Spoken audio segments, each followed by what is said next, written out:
Clara thought she had found love in Marcus, a man she met through prison letters, but what began as a dream romance would soon turn into a deadly nightmare. Clara was an ordinary woman with an ordinary life, living in a quiet town where everyone knew each other. She had a steady job at a local library, spent her weekends reading and gardening, and had a small circle of close friends who cared about her deeply. Despite the calm of her daily routine, there was a sense of restlessness within her. Clara dreamed of adventure and excitement, of a life that felt larger than the predictable pattern of work and home. She longed for something intense, something that would sweep her off her feet and make her feel alive. It was on an otherwise uneventful afternoon that Clara noticed a letter lying among the usual bills and advertisements. The envelope was heavy and slightly worn, its handwriting neat yet unfamiliar. When she opened it, she discovered a letter from Marcus, a man she had never met, who was serving time in a nearby prison. The letter began with an introduction, but it quickly became clear that Marcus had spent months carefully composing his words, describing his life, his mistakes, and the regrets that had led him to prison. There was a raw honesty in his writing, an unusual vulnerability that pulled at Clara's curiosity. Each letter that followed over the next few weeks painted a different picture of Marcus. He admitted to his crimes without excuses, spoke of his childhood hardships, and described the loneliness of prison life. But more than anything, he wrote about hope. Marcus expressed a desire to change, to leave behind the violent past that had landed him behind bars. His words were filled with determination and charm, and he promised that one day he would be free to build a new life, one that could include Clara, if she chose to trust him. Despite the warnings from her friends and family, who thought she was making a dangerous mistake, Clara felt herself drawn deeper into Marcus's world. She began looking forward to every letter, analyzing each line for signs of sincerity and honesty. To her, he was more than a convict. He was someone who had experienced life in its rawest form, someone who understood pain and loss and was determined to rise above it. There was an intensity in his writing that her calm, measured life had never offered. As the weeks passed, Clara's thoughts became consumed by Marcus. She imagined what it would be like to meet him in person, to see if the man in the letters matched the man behind the bars. She wondered if the connection she felt through the written word could translate into reality. Every letter made the distance between them seem smaller, as if the walls of the prison could not contain the bond that was forming. By the time Marcus mentioned that he had been approved for a visit from family and friends, Clara was ready. The idea of meeting him for the first time filled her with a mix of excitement and fear. Her heart raced at the thought of stepping into a world so different from her own, of encountering a man whose life had been marked by choices she could hardly imagine. For Clara, the letters had become more than communication. They were a lifeline to a life of passion and danger, a life she could not resist even as shadows of doubt lingered in the back of her mind. Clara knew that choosing to trust Marcus was risky, yet something inside her whispered that the risk was worth taking. The letters had awakened a longing she could no longer ignore, a desire to step beyond the safety of her small town and experience something that felt larger than life. Little did she know, those letters would be the first step on a path that would change everything she thought she knew about love, trust, and danger. Clara could hardly contain her nervous excitement as the day of her visit approached. For weeks, she had imagined what it would be like to see Marcus face to face, to hear his voice and feel the reality of his presence. The thought of entering the prison, walking through the heavy gates and cold corridors, made her stomach twist with a mix of fear and anticipation. She had tried to rationalize her feelings, telling herself that she was visiting a man with a criminal past, someone who had made terrible mistakes. Yet, the more she tried to suppress the thrill, the stronger it grew. The drive to the prison felt endless, each mile a reminder that she was stepping into a world so far removed from her ordinary life. When she finally arrived, the tall fences and watchful guards created a chilling sense of finality. Clara's heart pounded in her chest as she handed her identification to the officer, explaining that she had come to visit an inmate. The officer gave her a brief, curt look before directing her to a waiting area, where other visitors sat quietly, some reading, some staring into space, all waiting for their moment behind the glass. Clara felt out of place among the hardened air of routine and formality, yet she could not shake the anticipation that pulled her forward. When Marcus appeared on the other side of the glass, he looked different from how she had imagined. His eyes held the same intensity she had sensed in his letters, but there was also a weariness, a depth shaped by years of confinement. He smiled. A small Clara could hardly calm her nerves as she entered the towering gates of the prison.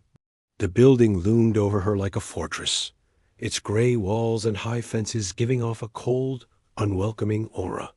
She had imagined this moment countless times, but nothing could have prepared her for the overwhelming reality of being inside. The security checks were strict and impersonal. Guards scanned her bag and ID, their eyes sharp and unyielding, and every beep of the scanner made her heart skip a beat. Clara felt both excitement and fear. She was about to meet Marcus, the man whose letters had consumed her thoughts for months. Yet now that the moment had arrived, the weight of the situation pressed down on her like a heavy stone. Once she passed the checks, she was guided to a small waiting room filled with other visitors. The room smelled of antiseptic and carried an eerie silence, broken only by the distant echoes of metal doors clanging. Visitors sat stiffly on plastic chairs, some clutching envelopes or small bags, others staring blankly at the walls. Clara felt out of place, her anticipation making her restless, while the atmosphere seemed cold and oppressive. Minutes stretched into an eternity as she waited, every tick of the clock intensifying her mixture of anxiety and curiosity. She tried to remind herself why she was here. She believed Marcus was different, that he had truly changed. She clung to the hope in his letters, the honesty he had promised, even though a small, nagging doubt whispered that reality might not match her imagination. Then she saw him. Marcus appeared at the other end of the room, escorted by a guard. The man she had read about, imagined, and dreamed of was real, and he was standing just a few feet away. He looked taller and stronger than she had pictured, his presence commanding and unmistakable. His eyes, sharp yet weary, met hers, and in that instant, the months of letters and anticipation crystallized into a tangible reality. Clara felt her pulse quicken, her stomach twisting with a mix of exhilaration and fear. The glass partition between them felt like both a barrier and a bridge. Through it, she could see the lines of his face, the subtle movements of his hands, the intensity in his gaze that had leapt from paper into life. As the visitation session began, Marcus's voice carried a warmth and charm that she had imagined but never truly heard. Every word he spoke seemed calculated to reassure her, to show her that he was sincere and changed. Clara hung on each sentence, noting the pauses, the expressions, the sincerity in his tone. He spoke of the future he envisioned, the life he wanted to build outside these walls, and the dreams he held for a relationship with her. It was easy to be swept away by his promises, by the seeming honesty that radiated from every carefully chosen word. Despite the warnings she had received from friends and family, Clara found herself believing him. The prison walls faded into the background, replaced by the vision of a life together, free from confinement and past mistakes. She imagined the day he would walk out of these gates as a free man, and she would be waiting, ready to start anew. The excitement was intoxicating, and the fear that had gripped her at first seemed distant, almost irrelevant. She felt a strange thrill at the thought of defying caution, at daring to believe in a love that most people would consider dangerous. By the time the visit ended, Clara's emotions were a storm of hope and longing. She left the prison with a mixture of elation and fear, convinced that Marcus was different, that his letters had revealed a truth few could see. She clutched her coat tighter, as she walked to her car, feeling the weight of the choices ahead, unaware that the first step she had taken into his world would soon lead her into a reality far more complex and dangerous than she could ever have imagined. Clara waited nervously on the morning Marcus was to be released. The months of anticipation had been almost unbearable, but now the moment had finally arrived. She arrived early at the prison gates, her heart pounding with a mixture of excitement, anxiety, and hope. The idea of seeing Marcus step out into the world for the first time in months and into a new life with her filled her with a sense of possibility she had never felt before. As she waited, she watched the other visitors come and go, but her focus remained entirely on the doors that would soon open for Marcus. When he finally emerged, the sight took her breath away. Marcus looked different from the last time she had seen him behind the glass partition. There was a lightness in his step, a freedom in his posture, and a strange intensity in his eyes that made her both excited and wary. He smiled at her the moment he spotted her, and Clara felt a wave of relief mixed with exhilaration. The months of letters, the planning, the endless dreaming, they had all led to this single, decisive moment. She walked toward him, and when they finally met outside the prison walls, it felt as though the rest of the world had disappeared. At first, life together was intoxicating. Marcus seemed eager to start anew. He spoke of his plans, of the job he wanted to take, the apartment they could rent, and the life they could build together. Clara felt like she had stepped into a story she had only ever read about in novels. The ordinary town she had always found quiet and predictable now seemed full of promise and opportunity. Friends and neighbors who had known her simple routine were surprised by the sudden change in her demeanor. Clara felt alive in a way she never had before, and Marcus's presence seemed to fuel that energy. But as the days passed, subtle cracks began to appear. Clara noticed that Marcus would sometimes disappear for hours without explanation. Phone calls he received were often hushed, his expression guarded whenever he stepped away from her. She tried to dismiss her unease, attributing it to the stress of reintegrating into society after years in prison. But small incidents, like money missing from their joint account or unexpected deliveries of packages she hadn't ordered, began to chip away at her sense of safety. The apartment, which had first felt like a sanctuary, began to feel more like a place of secrets.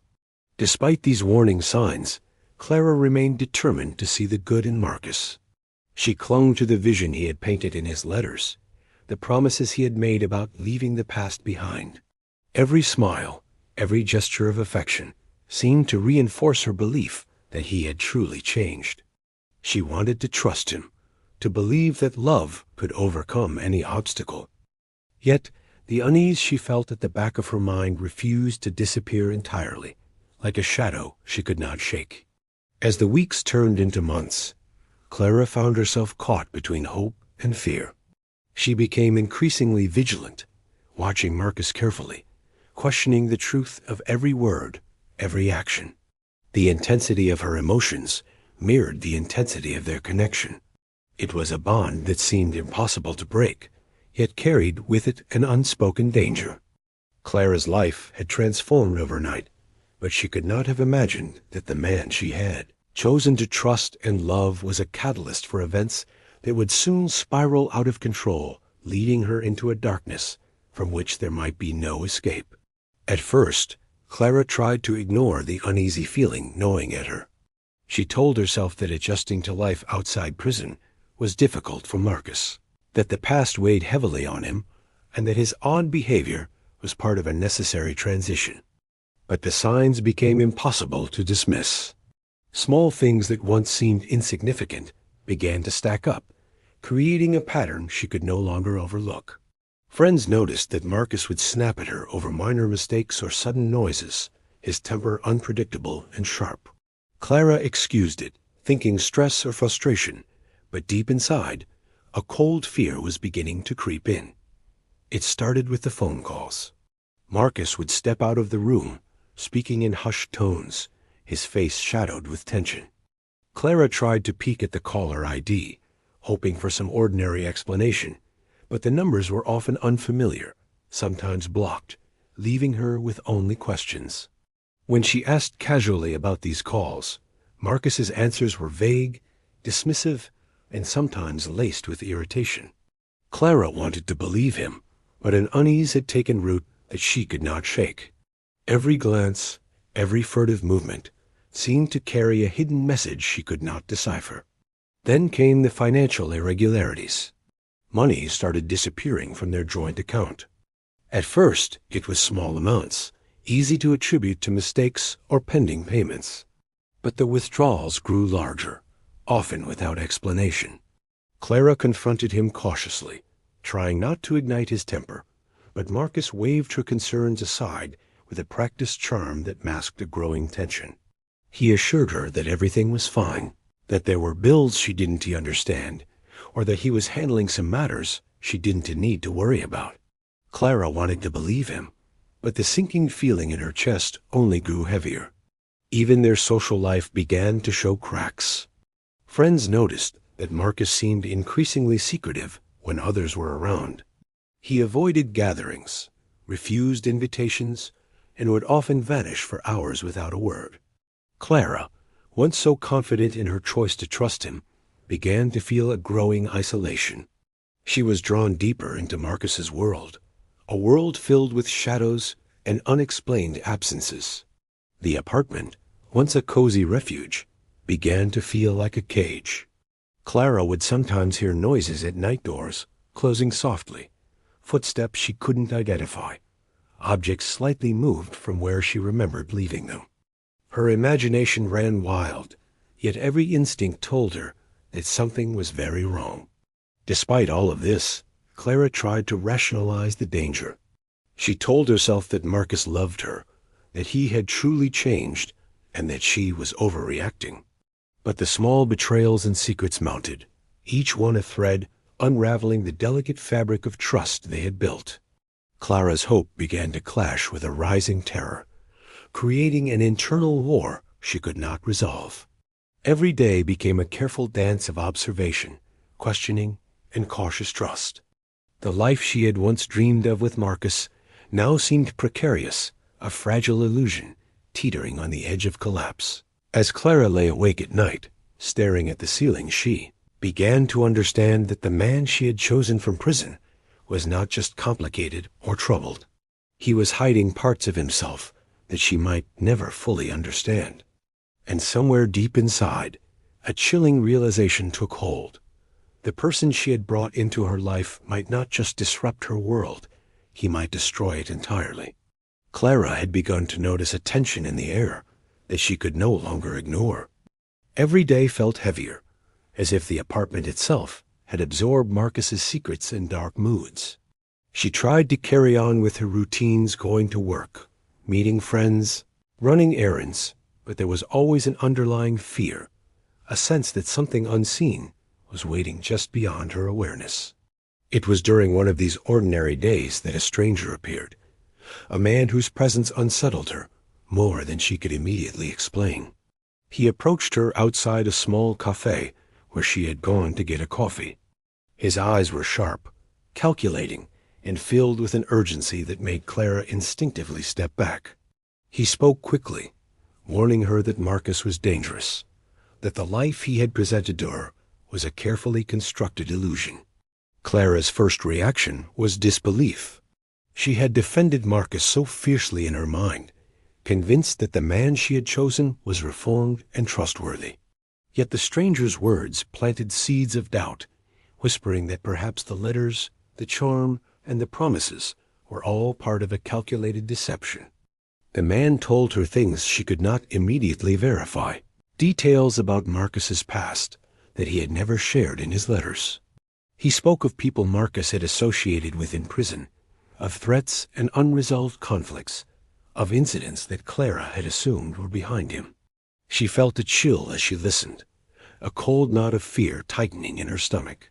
Something in his tone, in the urgency of his warnings, made her hesitate. For the first time, the reality of Marcus's past seemed impossible to ignore, and Clara realized that she might have underestimated the danger she had invited into her life. That evening, Marcus returned home later than usual, and there was a strange odor clinging to his clothes, a mix of alcohol and something she could not identify. He seemed distracted, tense, and unusually silent.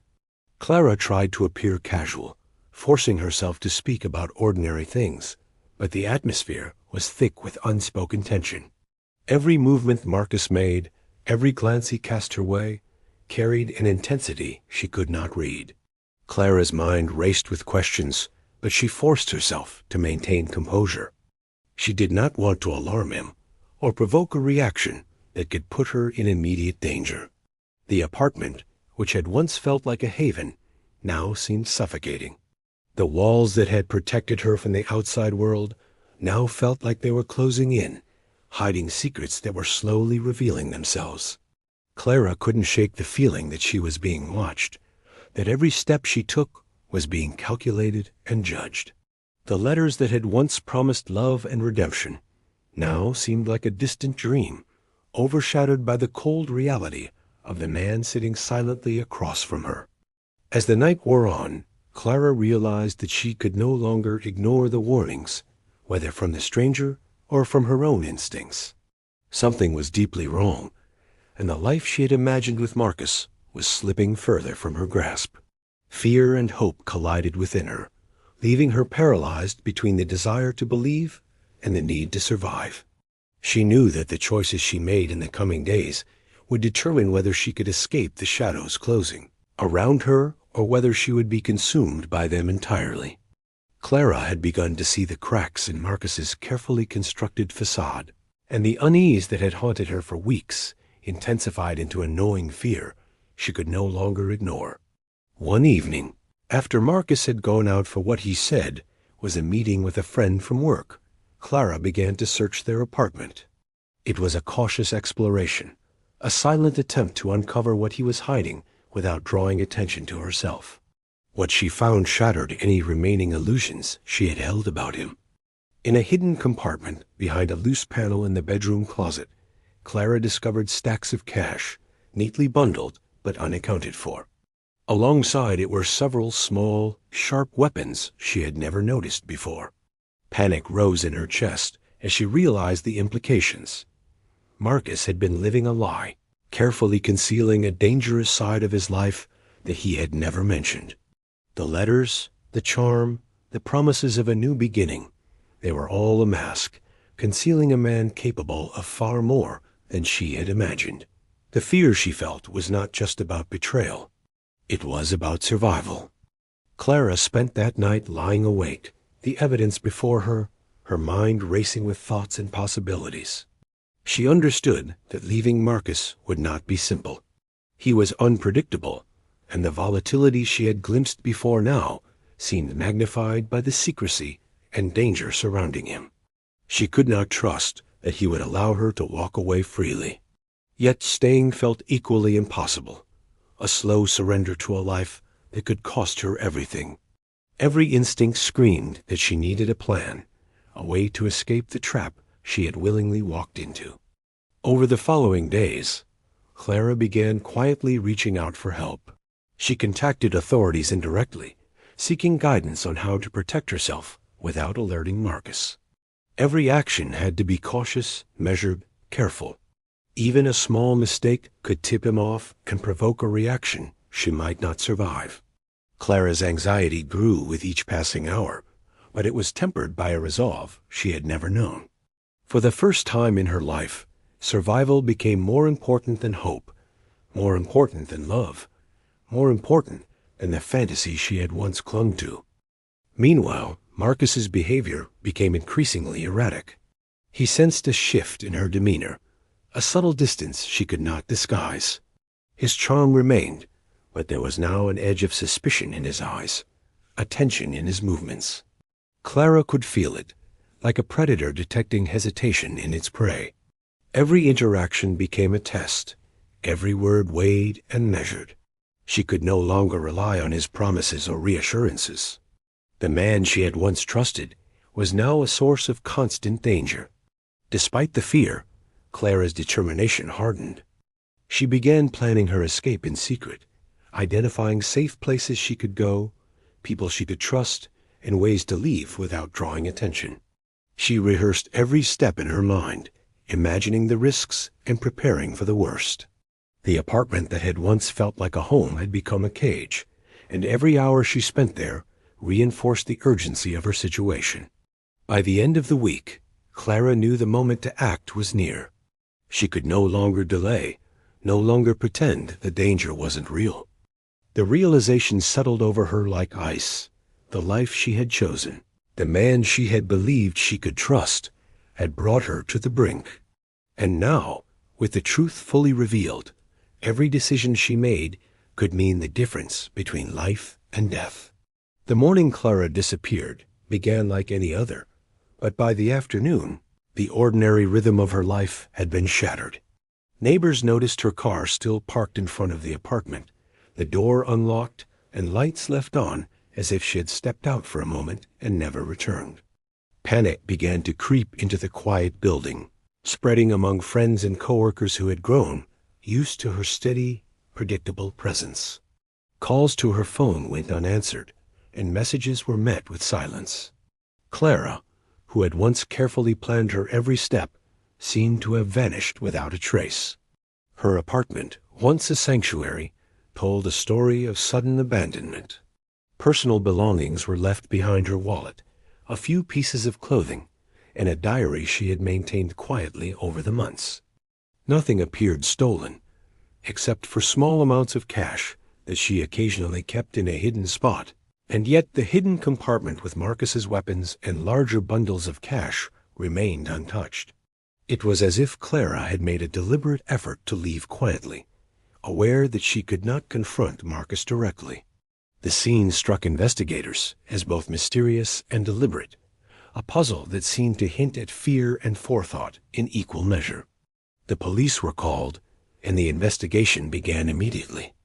Officers combed through the apartment, noting signs that Clara had been careful, meticulous even, in her attempts to plan her escape.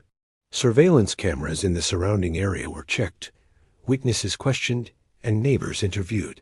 Nothing, however, offered a clear picture of where she might have gone. It was as though she had dissolved into the city, leaving only questions and fear behind. Marcus, meanwhile, could not be found at the apartment that morning. He claimed he had gone to run errands, but his story was vague, and investigators quickly noted inconsistencies in his account. As the investigation deepened, authorities uncovered more of Marcus's past than Clara had ever known. Connections to criminal gangs, unsolved thefts, and violent incidents in other states painted a chilling picture. The man she had thought was reformed was in fact deeply embedded in a network of criminal activity that went far beyond the thefts and violent acts he had admitted to in his letters. Clara had unknowingly stepped into a world far darker than she had imagined, a world where loyalty and love were fragile, and danger could emerge from the person she trusted most. Weeks passed, and then came the discovery. Clara's body was found in a secluded area, hidden among thick brush near a riverbank. The scene was staged to resemble an accident, yet investigators quickly noted the subtle signs of foul play. Bruises hidden under her clothing, the angle of her fall, and the absence of footprints that would have been expected if she had truly stumbled. It became painfully clear that Clara had been lured into a situation she could not escape. The investigation now shifted from a missing person case to a murder inquiry, and Marcus became the primary suspect. The shock of Clara's death reverberated through the community. Friends, neighbors, and colleagues who had watched her life unfold with admiration and curiosity were left grappling with a chilling reality. Someone they had trusted, someone who had appeared to be a loving companion, had been the source of her demise. The story of letters, prison visits, and promises of a new life transformed overnight into a tale of manipulation, betrayal, and fatal deception. Even as investigators pieced together the events leading to her disappearance, Marcus remained elusive, leaving behind a trail of questions and terror. The life Clara had envisioned, full of hope and love, had ended abruptly. replaced by a grim warning of how quickly trust can be weaponized and how dangerous the path from hope to horror can become. The discovery of Clara's body sent shockwaves through the small town. What had begun as a story of love, hope, and second chances now unfolded as a tale of deception, manipulation, and tragedy. Investigators combed the area where she had been found, piecing together clues from the scene. Every detail painted a grim picture. The bruises on her arms and legs suggested a struggle. The positioning of her body indicated she had been moved, and the absence of footprints around her made it clear that her death had been carefully orchestrated. It was no accident. Clara had been murdered, and the more authorities examined the evidence, the more chilling the circumstances became. Marcus had vanished, leaving behind a trail of lies and unanswered questions. Authorities scoured his known locations, contacted friends and associates, and traced phone records, but he seemed to have disappeared without a trace. It became apparent that Marcus had planned his movements carefully, knowing how to cover his tracks. Each revelation about his past, the unsolved crimes, his violent associations, the network of criminal contacts, added to the horrifying realization that Clara had unknowingly become part of a dangerous world she could not have anticipated.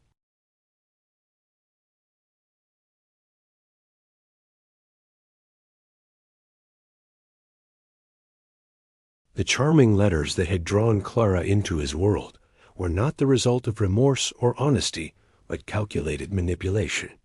Every word had been designed to create an emotional bond, to convince her that he was someone she could rely on, someone worth waiting for.